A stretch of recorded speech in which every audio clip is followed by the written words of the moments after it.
The Titanic was a luxurious passenger liner, and for an expensive ship to sail on, how could it sink in less than a week of its service? This is what modern research really tells us about how exactly RMS Titanic sank. Hello everyone, and thank you for tuning in. Please subscribe to my channel and click on the notification bell. If you enjoy our videos, please like and comment. We greatly appreciate it. The Titanic was dubbed as the Unsinkable, and it was built to rival all the superliners in the world. She was the biggest ship in her year 1912, but that was also the last year the world was able to see her. Ask everyone and you'll know that the Titanic sank because it clumsily struck a huge iceberg. This was common knowledge on how ships tragically met their fate at sea. But the challenge there was the fact that the next time the world saw Titanic was in 1985. And only then did we uncover tons of new information.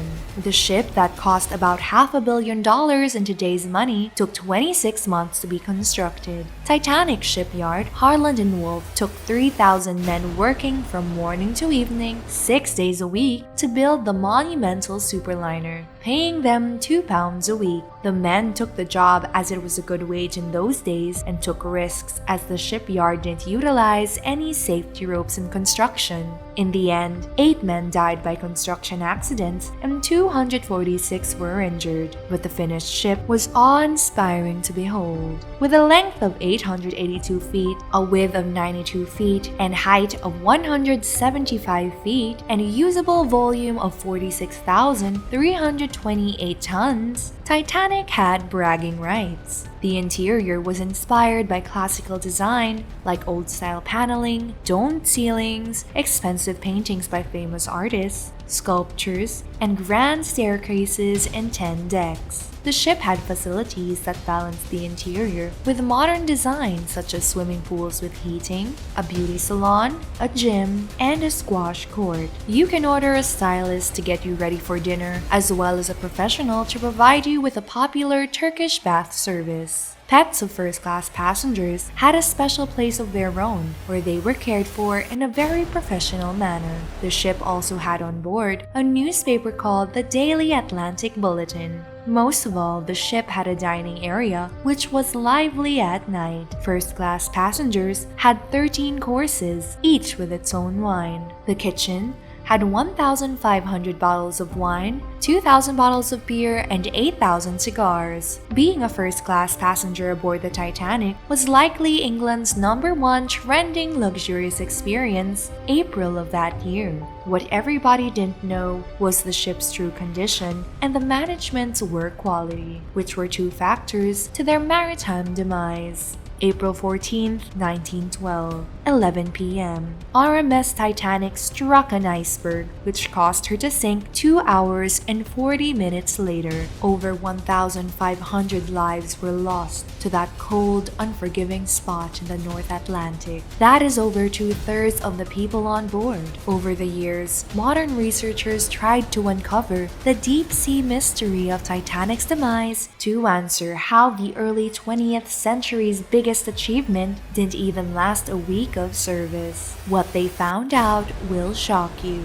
Senan Maloney, a journalist who had been studying media portraying Titanic's wreckage, has noted that the hull of the ship suffered a 30-foot long black spot, which could be caused by fire that has been burning for at least 3 weeks, and at high temperatures. This may have been the ultimate factor that caused the entire tragedy, because the ship's damage would have been smaller if it wasn't for the fire that weakened the metal by about 75%. If the alleged fire didn't take place, it would have bought crew some time to better execute the rescue process, thus resulting in a less tragic disaster than what happened in reality. The Titanic was truly unlucky to be struck in the burnt side. The management knew they had to cancel the Titanic's maiden voyage because of the ship's condition, but the ship owners didn't want to go bankrupt and lose a good reputation since tickets were already sold out. People were canceling their trips with the other ships as they wanted to become part of the historical maiden voyage of the world's biggest and most luxurious ship. The management spent a fortune with coal as miners were on strike at the time and coal wasn't available, so they had to buy coal from ships that canceled their trips. With coal costs and people expecting a voyage to New York City, Titanic had no choice but to take the risk and conceal the fact that a fire that broke out had damaged the hull by simply docking in a manner that the burn would face away to the sea. The secondary factors were just as crucial. The crew didn't have binoculars available because Second Officer David Blair, who had the key to the compartment, was replaced at the last minute. Blair realized that he had handed over the key to his replacement 3 days after the ship had sailed. During the time when sonar systems were unavailable, sailors relied on good binoculars to detect any threats. Titanic was only 5 years shy of the first utilization of sonar systems in 1917.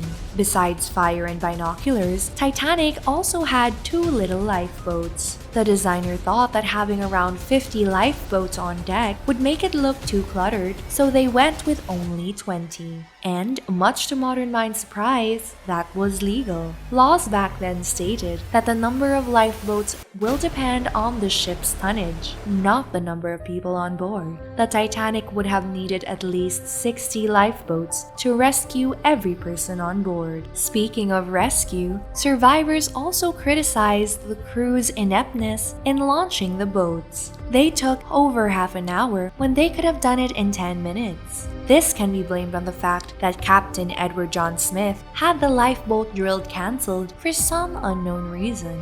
Captain Smith would have already known that the North Atlantic would be littered in icebergs during the spring months. Yet, the lifeboat process was a huge failure. The ship went over the speed limit for her tonnage during the months when iceberg incidents were very likely, just to avoid falling behind schedule and disappointing her good-paying passengers. That was a recipe for disaster. The captain was also severely criticized for deploying the first few lifeboats half empty. Take, for instance, the first ever boat to set sail. It only had 27 passengers when the full capacity was 65 persons. Later on, with the help of modern research again, they were able to find Captain Smith's records, and it showed that he failed his navigation exams multiple times because he was finally given the opportunity to sail the Titanic. The ship was already headed for doom with all the inadequate processes everyone was employing. As the ship sank, another detail that modern research had found was the fact that the SS Californian captain was innocent when they passed the wreck and didn't notice the distress signals. It was later found that it was very likely that the SS Californian experienced the phenomenon called light refraction, where differing temperatures in the air, mist, and movements of the water caused the light coming from the signals to bend to another direction. The captain lost his job for abandoning the wreckage situation, but modern research was able to prove his innocence. If there's one thing we can learn about Titanic sinking, besides being a responsible crew, management, and/or ship owners, is that modern research over the course of many years is able to find new answers that effectively shapes the full picture of how past events happened and why. We are able to gather data about the situation of the day and factors led to the sequence of events that ultimately resulted into the tragic conclusion that we know now. Thank you for watching. If you like our content, please subscribe now. We deliver you exciting and informative videos such as this. Click on the notification bell to be the first to know of our new videos. And as always, please like, comment, and share. Please let us know your opinions and discussions in the comments below. Thank you, and we'll see you in our next video.